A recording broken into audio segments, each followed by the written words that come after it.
So hello, consumer learning colleagues. Happy June.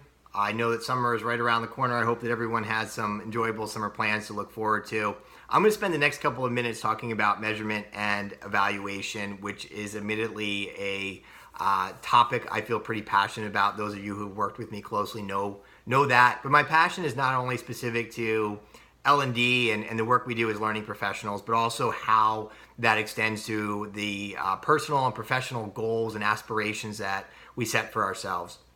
I've worked in the learning space for almost 2 decades now. I've always had, as far back as I can remember, a pretty foundational understanding of Kirkpatrick's measurement and evaluation model, certainly in-depth exposure to the lower levels of the model, gauging learner reaction and assessing learner comprehension. But it wasn't until shortly after I arrived at Citi that I had an opportunity to really dig in and more fully understand the measurement space. For those of you who have been here for a few years, it was right around 2016 when we attempted to really stand up our own measurement and evaluation strategy and philosophy within consumer learning. I was fortunate enough to be part of a small team tasked with that work. And during that period, I had an opportunity to attend a measurement and evaluation workshop in Virginia with Jack Phillips. And that was really a game changer for me.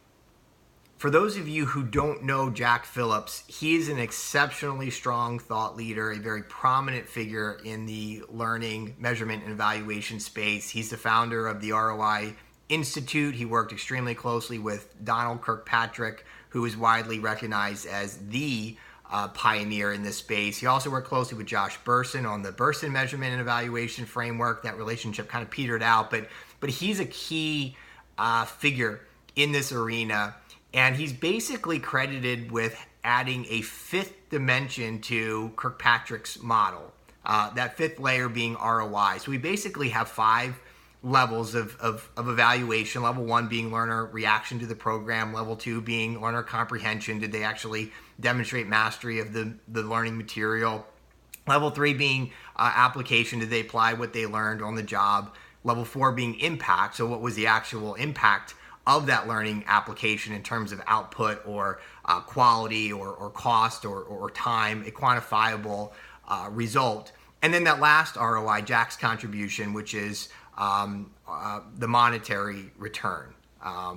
And so those are the 5 levels. And I had the good fortune of spending 3 full days in a room with Jack and about 12 to 15 other L&D professionals from a wide range of different industries and various levels of responsibility within their organization, various degrees of subject matter expertise around measurement and evaluation. And I learned a ton. I think the thing that stood out most to me is that measurement is not rocket science. It's a pretty common sense practice with some pretty basic tenets. The hard part is making measurement and evaluation part of your culture, ingraining it in the day-to-day work. And so there are a couple of key takeaways or guiding principles, I guess some pretty fundamental beliefs that I took away from the workshop that I'll share with you. The first thing that I would offer is that we should measure everything, meaning for every piece of work we do as L&D professionals, we need to ask the question, why? Pretty basic question. Why are we doing this work? And then what are we trying to achieve or accomplish? What does success actually look like? The industry will say that only a small percentage of our learning efforts warrant a rigorous measurement and evaluation strategy, and that's true. That's absolutely true. Only about 10% of the work that we do should have a comprehensive level 4 impact or ROI analysis study. But nearly 90% should at least have learner reaction metrics. Was it a good use of the learner's time, or was it scrap learning? Nearly 75% of learning should have some way of measuring comprehension. Did the learner actually learn anything? And then another 30% should trace the learning beyond the formal experience and assess whether it's driving the right downstream behavioral changes on the job. And so the degree to which we apply those measures depends on the magnitude and the nature of the initiative. I'm not suggesting we use those percentages as a hard rule. But we should be asking the question why. And then when we don't have a level 1 or level 2 or level 3 or level 4 study For the stuff that falls outside of that 90%, there's another category called level 0, which is basically, did the right people receive and consume the training? And at the bare minimum, we should at least be capturing that. So that's what I mean when I say we should measure everything. I think the point is that anything that we do, we need to be thinking upfront about why we are doing it and what does success actually look like for our stakeholders. If we're asking ourselves those questions and we're arming ourselves with the answers to help tell L&D's role in that story, we're going to put ourselves in a position to provide real value to our learners and to our business stakeholders. The other thing I'll share is that there's not a whole lot of value in measuring if we don't intend to do anything meaningful with that information. And that goes back to my first point. Without a measurement plan, even the most basic of basic plans, L&D teams oftentimes struggle or lack the focus and the structure needed to gather and analyze the right information to determine if the success criteria has been met. And or to determine what kind of follow-up or additional support is needed from a training perspective. So if we're going to take the time to measure, we have to be committed, fully committed to doing something meaningful and actionable with the output.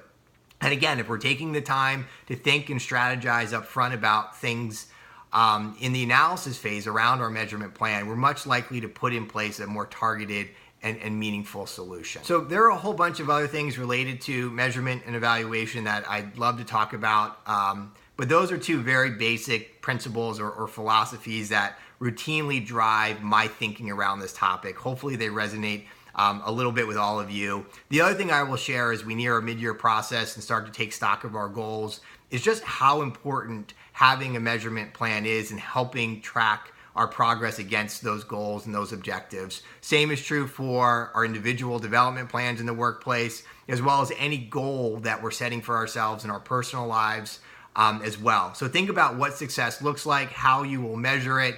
That accountability plays such a huge role in helping those goals become reality. So that's my time on measurement and evaluation. I hope you found the topic interesting and that it sparked or reinforced or at least caused you to reflect on some of your own ideas and thoughts and perspectives related to this space. Would love to hear from you. Thanks, everybody. Have a great rest of your day.